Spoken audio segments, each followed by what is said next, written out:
अस्सलाम वालेकुम, welcome back to my channel. देख लें जी, यहाँ पे कनाडा में क्या हाल बना हुआ है। स्नो ही स्नो है हर तरफ। स्नो स्टॉर्म आया हुआ है हमारे कनाडा में इस वक्त, और मैं रेडी अप हो रही हूँ बाहर जाने के लिए। आप लोगों को रेडी अप होने का तरीका दिखा रही हूँ।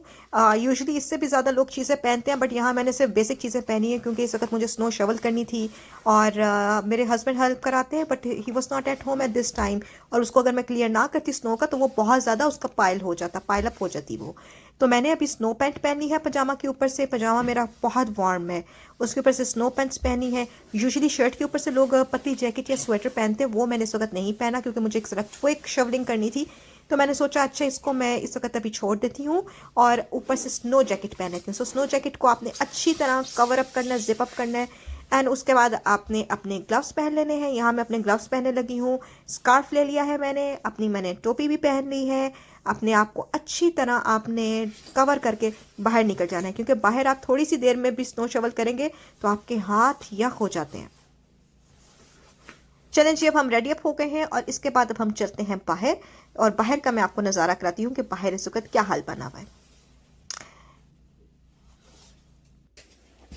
उप्स, शूज़ पहना तो मैं भूल ही गई। चले पहले मैं शूज़ पहन लेती हूँ और उसके बाद हम बाहर चलते हैं। मैंने सॉक्स पहनी है, अपने प्रॉपर शूज़ पहने हैं स्नो के, और उसके बाद हम बाहर निकल आए हैं। ये मेरा फ्रंट का इस वक्त हाल हुआ है। यहाँ पे हल्की हल्की सी लेयर जम गई है स्नो की। और उसके बाद मैंने पकड़ लिया जी शवल। मैंने कहा पहले एक राउंड लेके देख लें कि ये स्नो कितनी डीप हुई है। अभी ज़्यादा डीप नहीं हुई थी। और मैंने सोचा कि पहले हम अपना जो है वो गराज को साफ़ कर लेते हैं। ये मैं आपको इस वक्त दिखा रही हूँ कि ये पतली लेयर थी और इस लेयर को क्लियर अप करना ज़्यादा ज़रूरी था, ताकि वो ऊपर से ऊपर ज़्यादा से ज़्यादा पाइल अप ना हो नीचे। ये मेरी कार का हाल बना हुआ है, इसको भी मुझे साफ़ करना था। और स्नो शवल करने से पहले मैंने सोचा कि क्यों ना पहले कार को साफ़ कर लिया जाए, क्योंकि कार की स्नो तो फिर बाद में गिराऊंगी, फिर मुझे फिर मेहनत करनी पड़ेगी।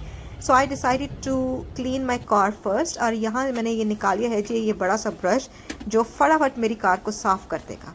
और यहाँ ये ब्रश आपकी कार में होना लाजमी है भाई, क्योंकि विंटर्स में जहाँ भी आप लोग जाएंगे, कनाडा के वेदर का कोई एतबार नहीं है। किसी भी टाइम स्नो स्टार्ट हो सकती है, कोई भी फोरकास्ट चेंज हो सकती है। So just keep in mind कि छोटा ब्रश या कोई भी आपने एक अपना ब्रश जो है हैंडी कार में ज़रूर रखा हो, ताकि आपको किसी से मांगना ना पड़े और ना ही आपके साथ कोई हादसा पेश आए, क्योंकि स्नो नहीं हटाएंगे तो कार में आपको नज़र कैसे आएगा।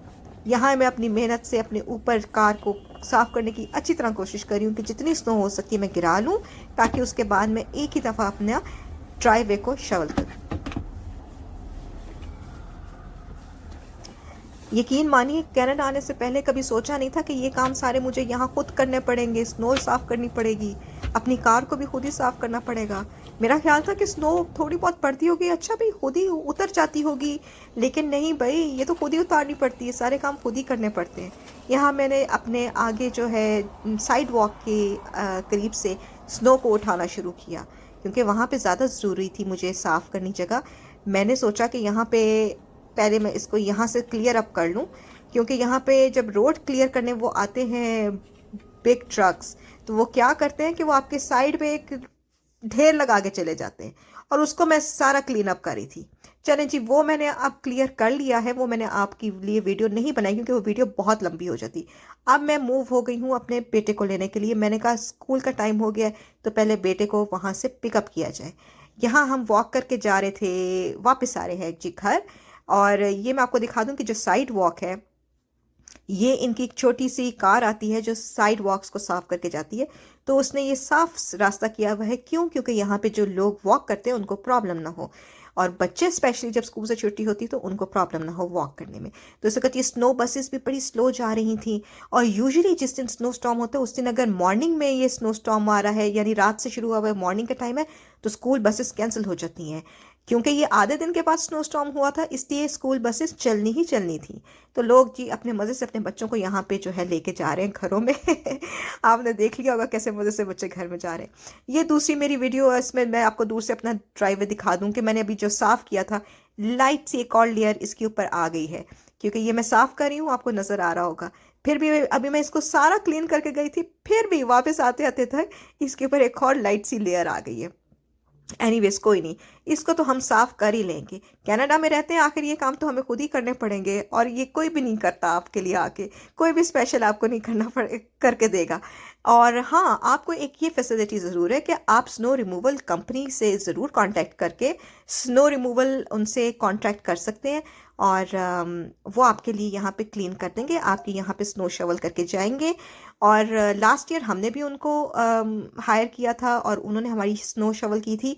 दिस ईयर हमारा उनके साथ कॉन्ट्रैक्ट था, लेकिन हमने कैंसिल कर दिया ये सोचते हुए कि half of the season snow पड़ी ही नहीं है कनाडा में, तो रेस्ट ऑफ द सीज़न भी शायद नहीं पड़ेगी। बस ये सोचने की देर थी कि स्नो ने कहा अच्छा ये क्यों सोचा कि भाई स्नो नहीं पड़ेगी।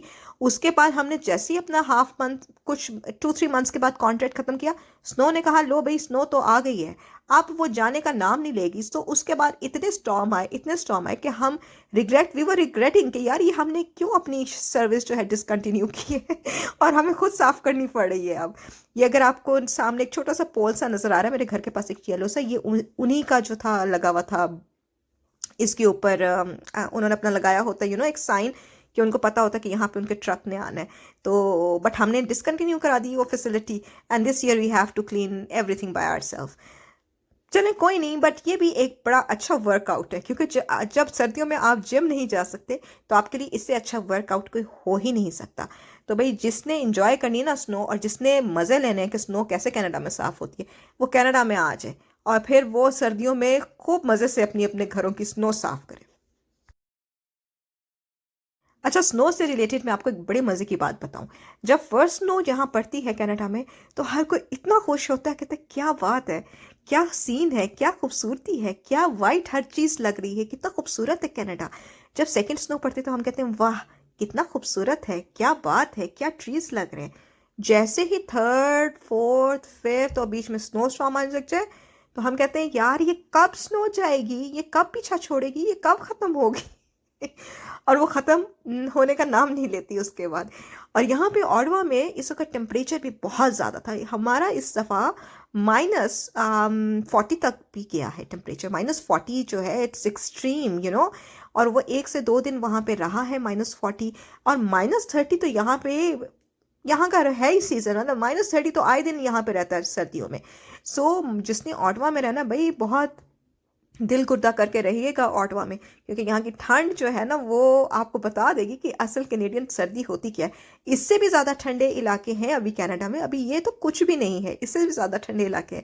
लेकिन वहाँ में रहने के लिए आपको बहुत ज़्यादा अपनी लेयरिंग करनी पड़ेगी, क्योंकि उन जगहों पे उन इलाकों में -50 तक भी जाता है टेम्परेचर, और उसमें फ्रॉस्ट बाइट होने का भी बहुत डर होता है। इवन कि इस टेम्परेचर में भी फ्रॉस्ट बाइट होने का डर होता है। तो आपको इसलिए कहा गया है कि अपने आप को कवर करके आए, खुदा ना ख्वास्ता आपकी कोई फिंगर्स को, कहीं पाँव की जो उंगलियां हैं उनमें, या हाथ को, या आपके कानों को ठंड ना लग जाए और फ्रॉस्ट बाइट ना हो जाए।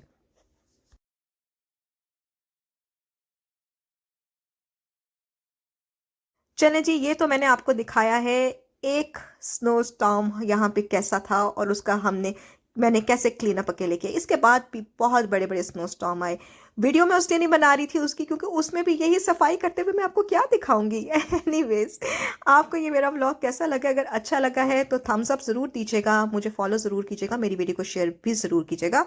And if you are new on my channel, अगर आप न्यू हैं मेरे चैनल पे, तो प्लीज़ प्लीज़ प्लीज़ मुझे सब्सक्राइब किए बगैर मत जाइएगा, सब्सक्राइब ज़रूर कीजिएगा। थैंक्स फॉर वॉचिंग एंड मुझे दुआओं में याद रखिएगा। एंड इंशाल्लाह मैं आपसे नेक्स्ट व्लॉग में जल्दी मिलूँगी, जल्दी व्लॉग मेरा दूसरा भी अपलोड हो जाएगा। टेक केयर एंड अल्लाह हाफिज़।